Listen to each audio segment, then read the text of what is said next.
जय हिंद साथियों, welcome to self study classes with Sumit Jain YouTube channel में आप सभी का स्वागत है। दोस्तों, आज के वीडियो में हम पर्यावरण पेडागोजी से संबंधित कुछ महत्वपूर्ण प्रश्नों पर चर्चा करने वाले हैं। तो सभी लोग वीडियो को लाइक जरूर करना, ठीक है। लगभग हम 145 प्रश्नों का 145 में से 70 प्रश्न इसमें पढ़ेंगे और 70 प्रश्न नेक्स्ट वीडियो में हम पढ़ लेंगे, 75 प्रश्न, ठीक है। ज़्यादा वीडियो बढ़ाना हो इसलिए। तो इससे पहले हमने 80 वीडियो का एक वीडियो आपको प्रेषित किया है, वो जरूर देख लेना। फिर ये वीडियो आएगा और निरंतर इसी प्रकार से 70-80 प्रश्नों वाली वीडियो आप तक प्रेषित किए जाएंगे। तो दोस्तों, आपको चैनल को सब्सक्राइब कर लेना है। पेडागोजी से संबंधित भी महत्वपूर्ण और लाइव क्लासें भी आपकी आ रही हैं, तो एक बार चैनल पर जाकर विजिट करें।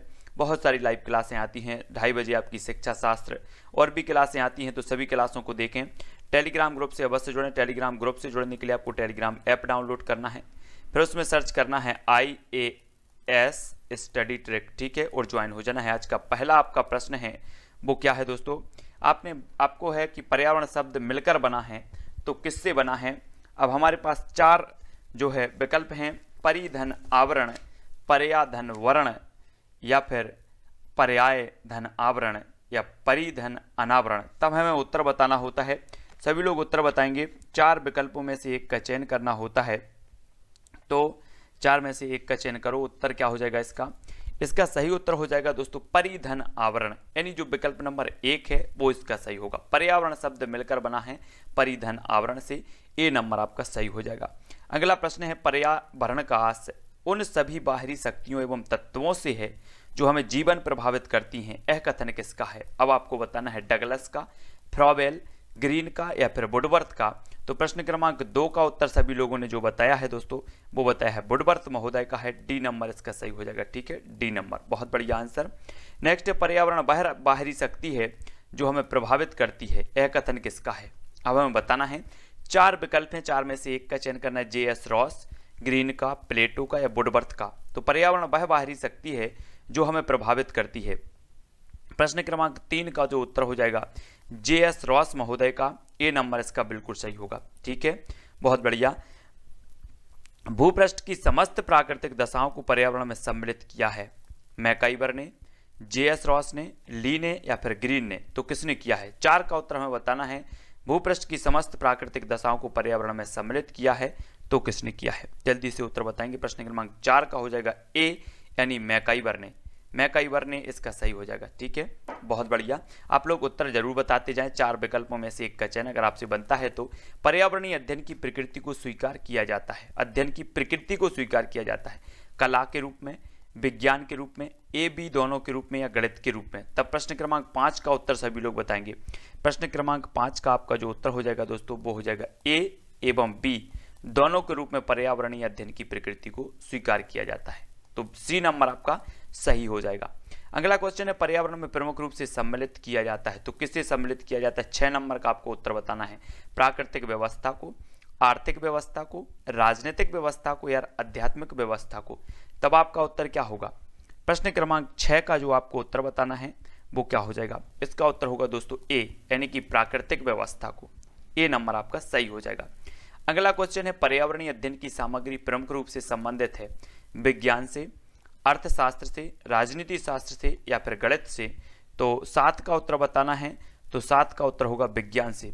पर्यावरणीय अध्ययन की सामग्री प्रमुख रूप से संबंधित है तो विज्ञान से, यानी विकल्प नंबर जो ए है वो आपका सही होगा। अगला प्रश्न देख लेते हैं, पर्यावरणीय अध्ययन प्रमुख रूप से संबंधित है, तो प्रश्न क्रमांक 8 का उत्तर बताना है। प्रत्यक्ष ज्ञान से, या फिर अप्रत्यक्ष ज्ञान से, या काल्पनिक ज्ञान से, या फिर दोनों से। तो 8 का उत्तर सभी लोग बताएंगे। पर्यावरणीय अध्ययन प्रमुख रूप से संबंधित है, तो इसका सही उत्तर जो हो जाएगा दोस्तों प्रश्न क्रमांक 8 का हो जाएगा प्रत्यक्ष ज्ञान, यानी जो विकल्प नंबर ए है वो इसका सही होगा। अगला क्वेश्चन है, पर्यावरणीय अध्ययन में दृष्टिगोचर होता है, तो क्या दृष्टिगोचर होता है? कारण एवं प्रभाव, सिद्धांतों का समावेश, नियमों का समावेश, या प्रकृति का समावेश। तो 4 विकल्प में से ए बी सी डी आपको बताना है। तब पर्यावरणीय अध्ययन में दृष्टिगोचर होता है कार्य, कारण एवं प्रभाव, तो ए नंबर जो है आपका सही होगा। आपको उत्तर जरूर बताना है दोस्तों। प्रश्न में पर्यावरण का प्रभाव पड़ता है निश्चित क्षेत्र पर, निश्चित राष्ट्र पर, संपूर्ण विश्व पर, या महाद्वीपों पर। तो पर्यावरण का प्रभाव किस पर पड़ता है? सभी लोग फटाक से आंसर बताएंगे। तब आपका 10 का हो जाएगा सी, संपूर्ण विश्व पर पड़ता है पर्यावरण का प्रभाव। है ना। विकल्प नंबर सी बिल्कुल सही बताया है आपने। सामान्य रूप से पर्यावरण को प्रभावित प्राथमिक स्तर पर मान्यता प्रदान की गई है, अनिवार्य विषय के रूप में, सामान्य विषय के रूप में, सहयोगी विषय के रूप में या फिर सामान्य ज्ञान के रूप में। तो 11 का उत्तर सभी लोग बताएंगे और जो 11 का उत्तर होगा वो होगा अनिवार्य विषय के रूप में। आपने बिल्कुल सही बताया है कि प्राथमिक स्तर पर पर्यावरण को मान्यता दी गई है अनिवार्य विषय के रूप में, मतलब ए नंबर आपका बिल्कुल सही हो जाएगा। अगला क्वेश्चन देख लेते हैं दोस्तों। अगला अपना जो प्रश्न है, नदी, पर्वत एवं खनिज पदार्थों को सम्मिलित किया जाता है तो किसमें? भौतिक पर्यावरण में, सामाजिक पर्यावरण में, जैविक पर्यावरण या फिर मानसिक पर्यावरण। तो प्रश्न क्रमांक 23 का उत्तर बताना है और 23 का उत्तर होगा भौतिक पर्यावरण में, यानी जो विकल्प नंबर ए है वो आपका बिल्कुल सही हो जाएगा।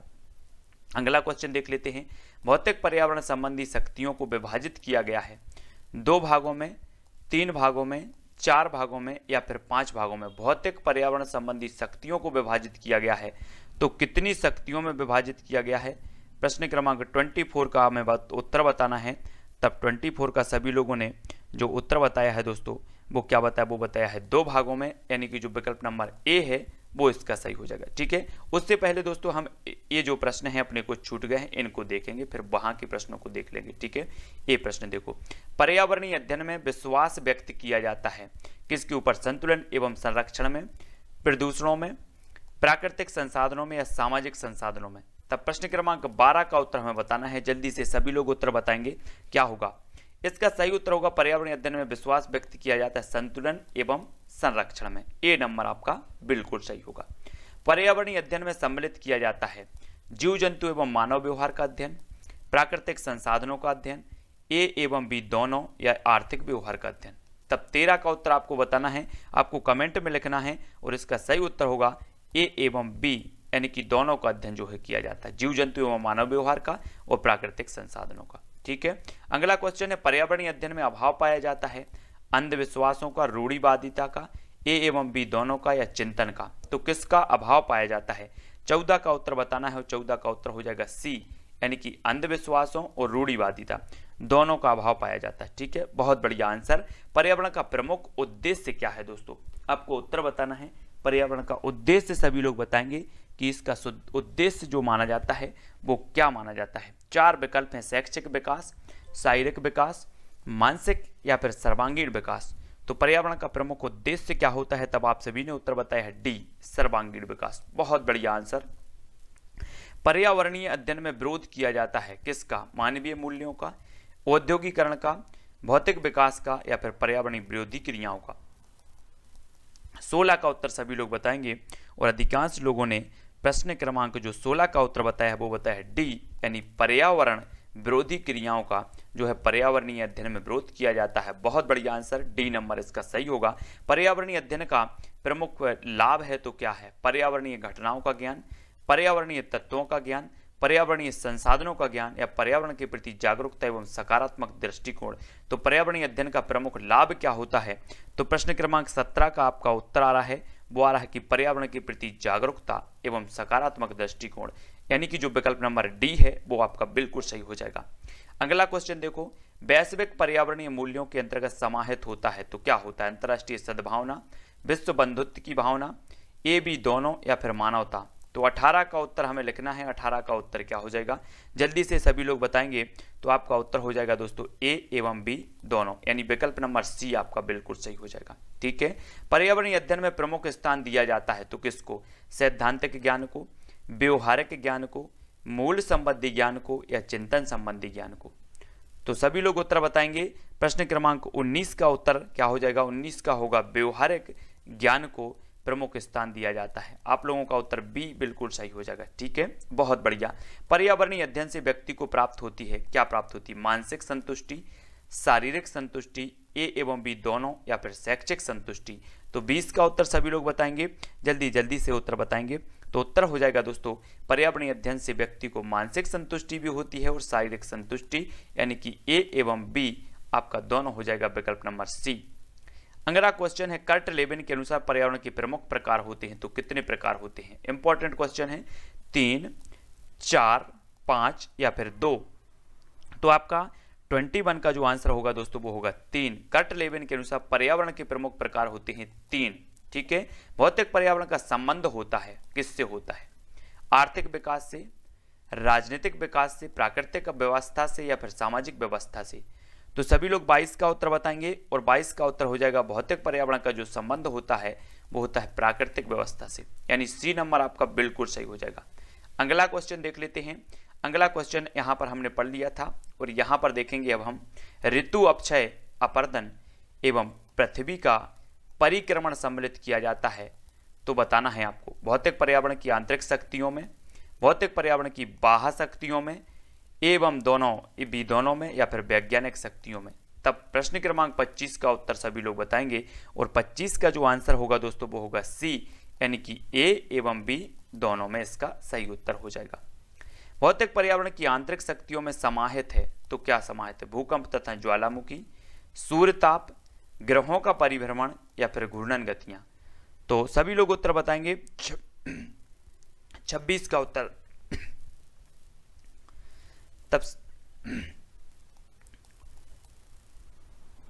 तब सही जो उत्तर हो जाएगा वो क्या होगा?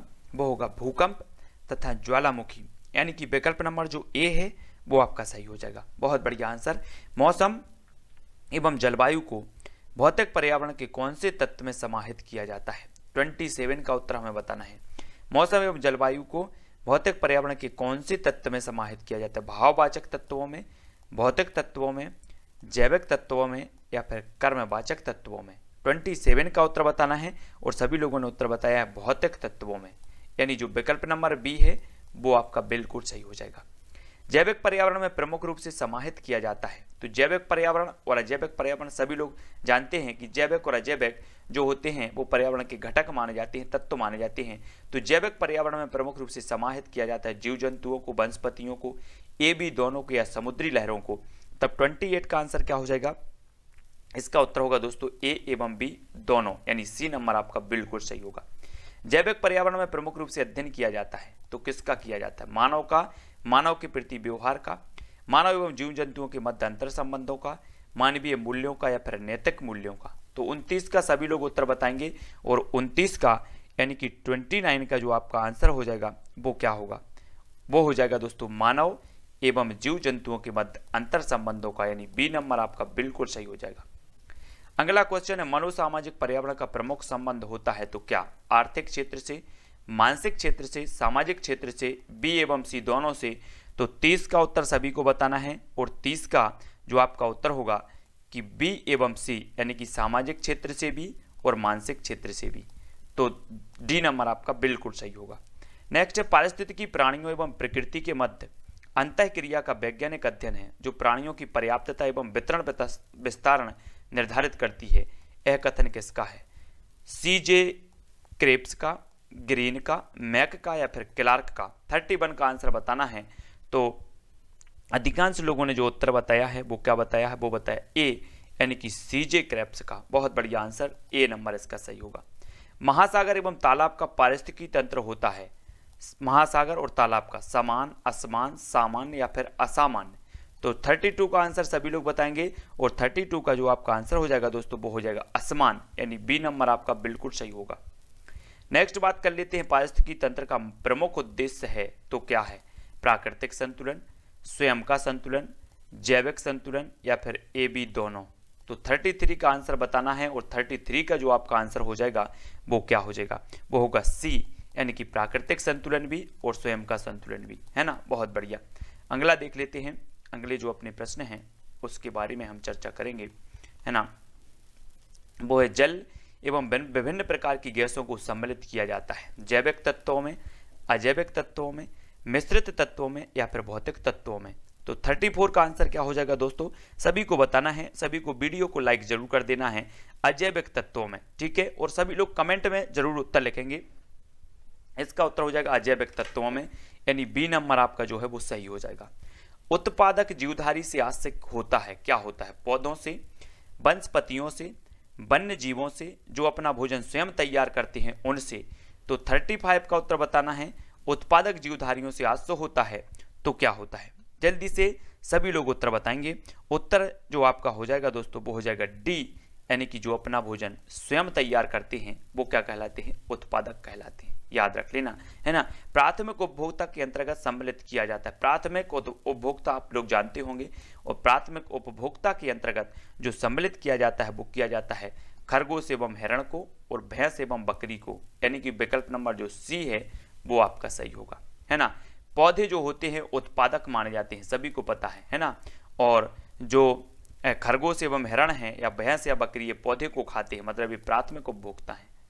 मानव को किस वर्ग का उपभोक्ता माना जाता है?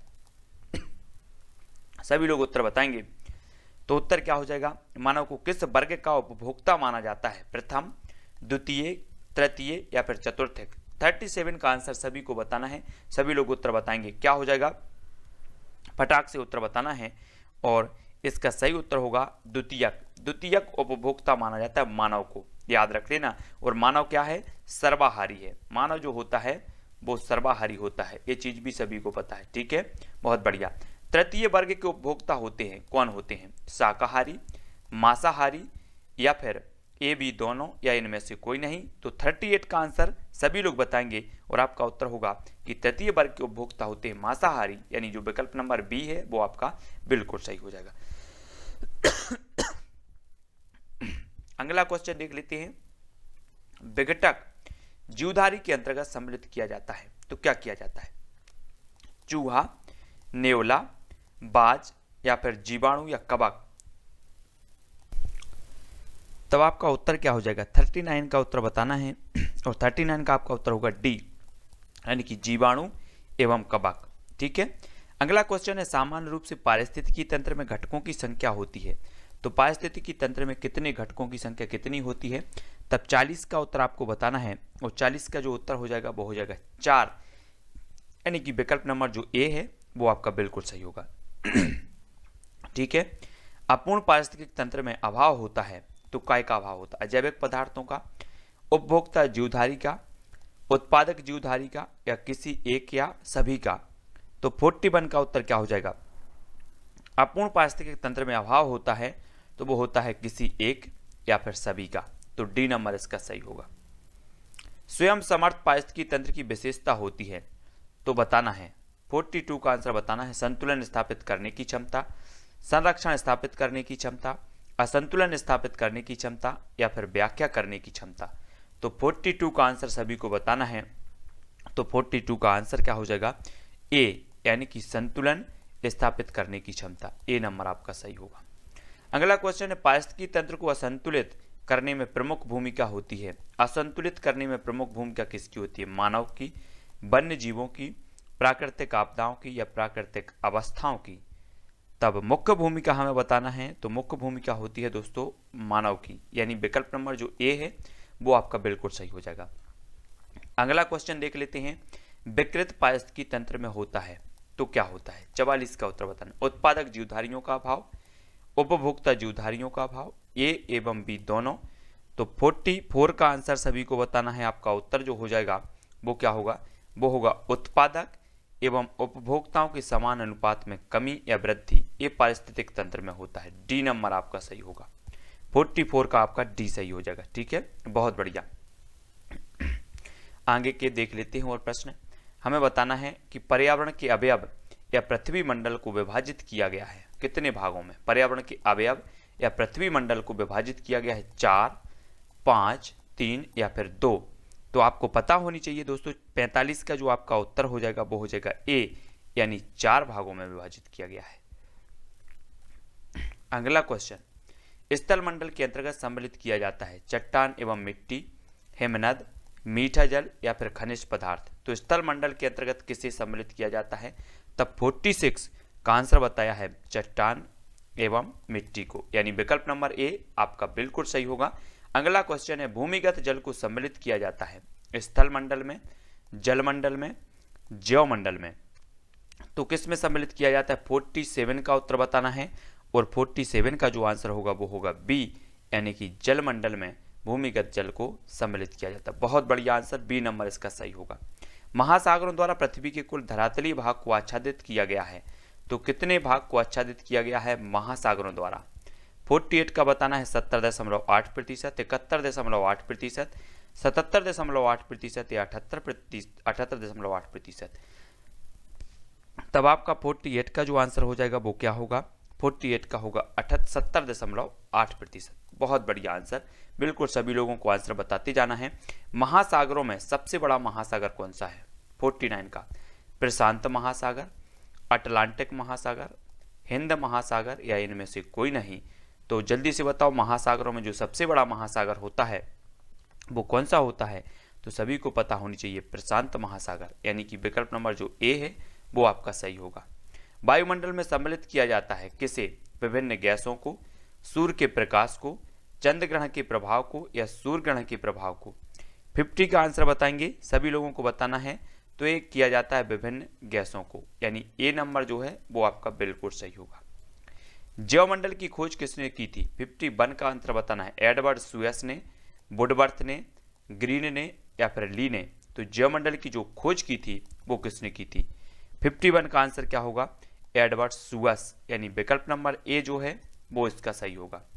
जैवमंडल में सम्मिलित किया जाता है तो किसे सम्मिलित किया जाता है, 52 का आंसर बताना है। जीव जंतु एवं वनस्पतियों को, खनिज पदार्थों को, विभिन्न जल संसाधनों को या भूगर्भीय जल को।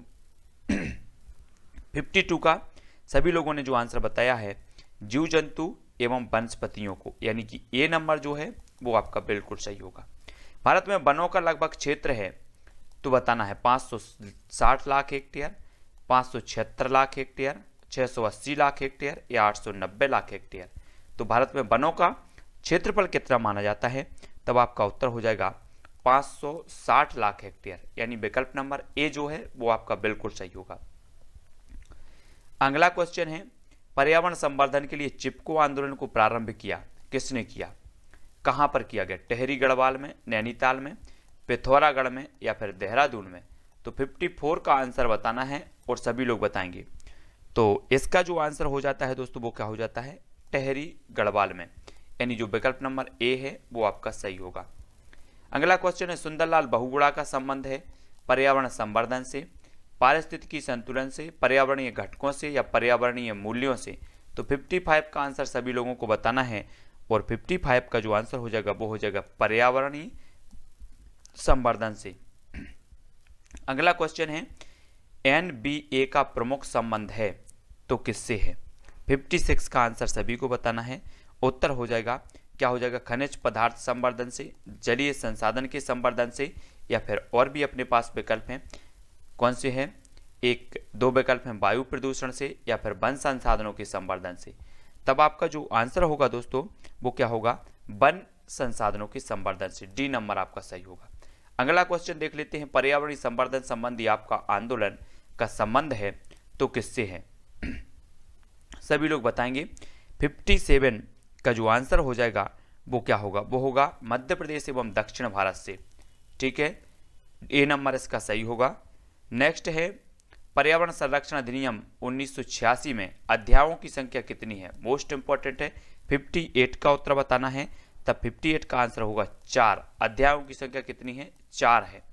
पर्यावरण संरक्षण अधिनियम 1986 में उपनियमों की संख्या कितनी है, 59 का उत्तर सभी लोगों को बताना है। 86 में उपनियम कितने हैं, तो 59 का सभी लोग उत्तर बताएंगे और जो 59 का उत्तर हो जाएगा 26 उपनियम है, ठीक है। 1986 के जो अधिनियम है इसमें 4 अध्याय हैं और 26 उपनियम हैं, याद रख लेना। पर्यावरण संरक्षण अधिनियम 1986 लागू हुआ था, कब हुआ था, 60 का उत्तर सभी को बताना है, कब लागू हुआ था। 4 विकल्प हैं और 4 में से एक का चयन करना है और सभी लोग जो उत्तर बता रहे हैं वो क्या बता रहे हैं, वो बता रहे हैं 23 मई 1986 को, यानी विकल्प नंबर जो बी है वो इसका सही हो जाएगा।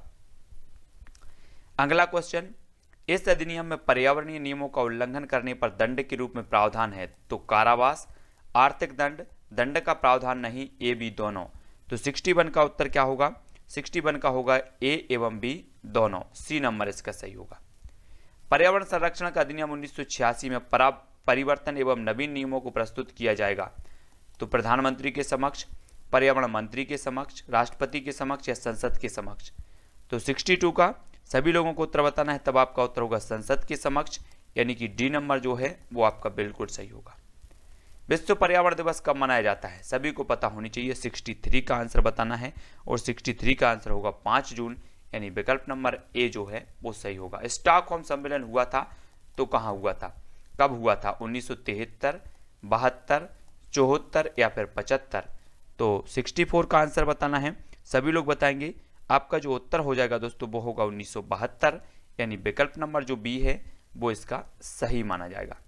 बाघ परियोजना का प्रारंभ हुआ था, बाघ परियोजना कब प्रारंभ हुई थी, सन 1972 में, 1973, 1975 या 1986। तब 65 का सभी लोगों को उत्तर बताना है और 65 का जो उत्तर हो जाएगा वो हो जाएगा 1973। बहुत बढ़िया आंसर। बाघ परियोजना का प्रमुख उद्देश्य क्या था, 66 का आंसर आपको बताना है। बाघ परियोजना पारिस्थितिकी संतुलन, पर्यावरण संतुलन, बाघ संरक्षण या फिर वन्यजीव संरक्षण। 66 का सभी लोग आंसर बताएंगे और 66 का आंसर होगा बाघ संरक्षण, यानी विकल्प नंबर सी जो है इसका सही होगा। अगला क्वेश्चन देखेंगे दोस्तों, सलीम अली फेलोशिप एवं कैलाश सांकला फेलोशिप प्रदान की जाती है तो किस क्षेत्र में, 67 का उत्तर हमें बताना है। तब आपका उत्तर क्या हो जाएगा दोस्तों, इसका उत्तर होगा वन्यजीव संरक्षण के लिए जो है की जाती है, यानी विकल्प नंबर जो बी है वो इसका सही होगा। दोस्तों आज की वीडियो के लिए 67 प्रश्न बस, ठीक है। नेक्स्ट वीडियो अपना होगा उसमें बहुत सारे प्रश्नों को समाहित किया जाएगा। इससे पहले के 80 प्रश्न आप जरूर देखें पेडागोजी संबंधित, है ना, और ये निरंतर सीरीज चल रही है तो आप रोज देखेंगे, ठीक है। और बहुत ही बढ़िया प्रश्न हैं जो आप तक प्रेषित किए जा रहे हैं। और दोस्तों वीडियो को जो है लाइक जरूर करना है और कमेंट में बताना है कि आपको वीडियो कैसा लगा। और जो भी साथी अभी तक टेलीग्राम ग्रुप में नहीं जुड़ पाए हैं वो टेलीग्राम ग्रुप में जुड़े। टेलीग्राम ग्रुप में जुड़ने के लिए आपको टेलीग्राम ऐप डाउनलोड करना है और उसमें सर्च करना है IAS स्टडी ट्रिक और ज्वाइन हो जाना है, ठीक है। तो आज की वीडियो के लिए बस इतना ही। वीडियो को अपने मित्रों तक शेयर जरूर करें। जय हिंद।